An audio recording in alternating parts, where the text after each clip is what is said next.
বড়দিনে কেক তো আমরা সবাই খাই, কিন্তু খাওয়ার সাথে সাথে কারা এরকম খেলতে লেগে যাই। হ্যাঁ, এইবারে মেয়ে অমরেতে এইরকম একটা সাইজের কেক নিলে সাথে এরকম কিছু ছোটদের খেলনা আর কি দিচ্ছিল। এই এই কেকটা আমার অফিস থেকে পাওয়া ক্রিসমাস গিফট হিসেবে।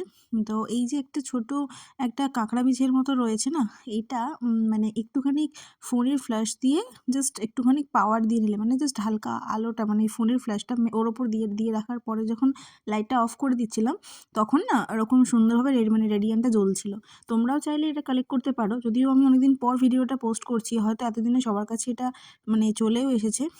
কারা কারা কী কী পেয়েছো সেটা অবশ্যই জানিও। হ্যাঁ, আর এই কেকটা বাবাই এনেছিল। অ্যাকচুয়ালি নানা রকমের কেক সারা বছর খেলেও এই যে কেকটা না, এই কেকটা শুধুই ক্রিসমাসের টাইমেই পাওয়া যায়। এই কেকটা কিন্তু সারা বছর আর পাওয়া যায় না। তাই যতই আমরা ভালো ভালো পেস্ট্রি খাই, ভালো ভালো কেক খাই না কেন, এই কেকটার কিন্তু তুলনা আলাদাই, মানে কোনো তুলনা হয় না। তো তোমরা সবাই কেমন কী কেক খেলে, সবাই কেমনভাবে কাটালে জানিও। টাটা।